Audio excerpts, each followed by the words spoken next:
You know, every single night, your brain creates this private movie just for you.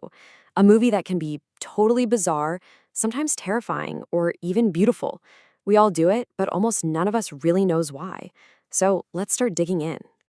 Come on, we've all been there, right? You wake up, heart pounding, from a dream that made absolutely zero sense. Are these nightly shows just random static in our brains, or is there something way more important going on here? Okay, get this. Over an average lifetime, you will spend 6 entire years dreaming. Now, our bodies are built to be super efficient, always trying to save energy. So for your brain to burn that much fuel on something, there has to be a really, really good reason for it. So here's our game plan for this explainer. We're going to treat this like a detective case. First, we'll look at the sheer scale of this mystery. Then we'll peek inside the brain to see how it all works. We'll check out the top theories, the good and the bad. And then at the end, we'll deliver the final verdict on this huge question. All right, let's start with the biggest clue we have. Our brains are building these incredibly detailed worlds while we're completely unconscious. From a survival standpoint, that's a massive use of energy. So what's the payoff? Look, evolution doesn't do things for no reason. It doesn't waste energy. Every little thing our body does, especially something as resource-heavy as dreaming, has to have a function that helps us survive. The amount of time we spend doing it is pretty much exhibit A that this isn't just a pointless movie. It's doing some serious work. To figure out the why, we first have to look at the how and the where. What's actually happening inside your head when you're dreaming? Let's pop the hood and see which parts of the brain are fired up and which ones have clocked out for the night. So most of the dreams we actually remember happen during a phase called REM sleep. And here's where it gets kind of weird. If you were to look at a brain scan of someone in REM sleep, it would look almost identical to their brain when they're wide awake. I mean, they're seeing things, hearing things, feeling intense emotions. This right here, this explains everything. Your prefrontal cortex, that's the logical CEO part of your brain, it's pretty much offline, but your amygdala, the brain's emotion and fear center, is turned up to 11. This is it. This is why dreams feel so real and emotional, but are also totally bonkers. There's no one at the wheel to say, hey, hold on a second, fish can't fly. Meanwhile, your hippocampus, which is like the brain's librarian or memory manager, is working overtime. It's sifting through all the memories of your day, trying to figure out what to keep and what to throw away. This is why you might dream about someone you just glanced at on the bus, but suddenly they're in your childhood home. The hippocampus is just pulling files from different places, and sometimes things get a little mixed up. And here is the last crucial piece of the puzzle, the brainstem. Think of it as the director of your dream movie. It kicks the whole thing off, sending out signals that become the sights and sounds of your dream. But it also does something absolutely critical. It paralyzes your body. It's a built-in safety switch, so that when you're dreaming of running from that giant donut, you don't literally jump out of bed and start running. Okay, so we know what's going on in the brain. Now let's dive into our first set of major theories, which suggest that dreaming is actually a super positive force for our mental health and our ability to learn stuff. The first idea is that dreams are basically a form of nighttime therapy.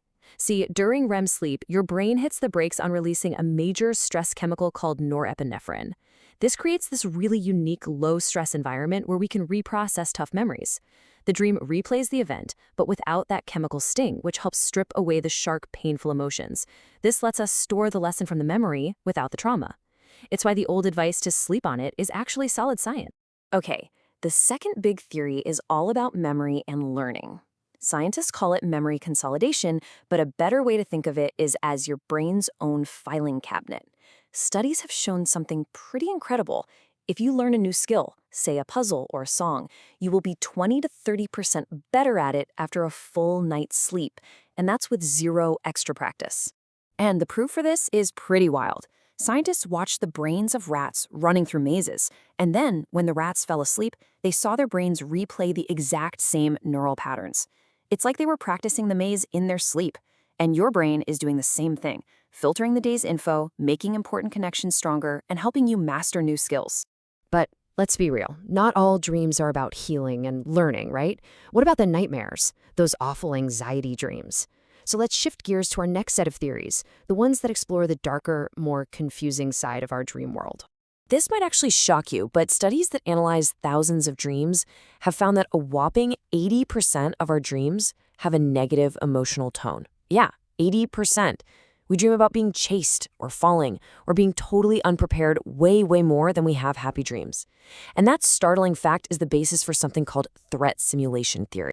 So this theory suggests there's an evolutionary reason for nightmares.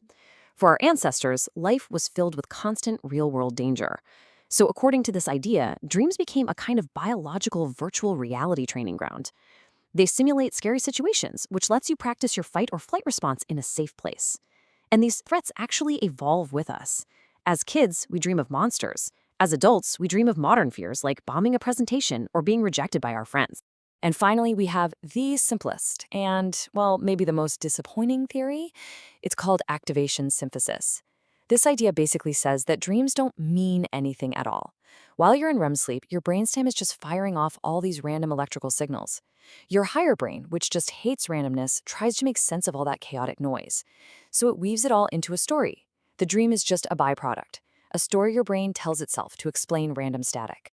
Okay, we've looked at all the evidence. Dreams as therapy, dreams as a study buddy, dreams as a threat simulator, and dreams as just noise. We've examined the crime scene inside the brain. So, after all this investigation, what's the final verdict? Well, the most likely answer is that there isn't just one single reason we dream. Dreaming is more like a Swiss Army knife that the brain uses for a bunch of different jobs. So on any given night, your dreams might be helping you process an argument, file away information for a test, rehearse for a stressful event, and stitch together some random memories, maybe all at the same time. But if there's one thing all these theories agree on, it's this. Dreaming and the sleep that makes it possible is not passive. It is not wasted time. It is one of the most important, active things you can do for your mental health. It's a period of intense and vital work that is absolutely essential for your emotions, your memory, and your overall well-being. So the next time you wake up from a really weird dream, don't just brush it off. Your brain was hard at work, doing some of its most critical maintenance. So it kind of leaves you with one last thought to sleep on. What problem, what memory, or what fear will your brain be working on tonight?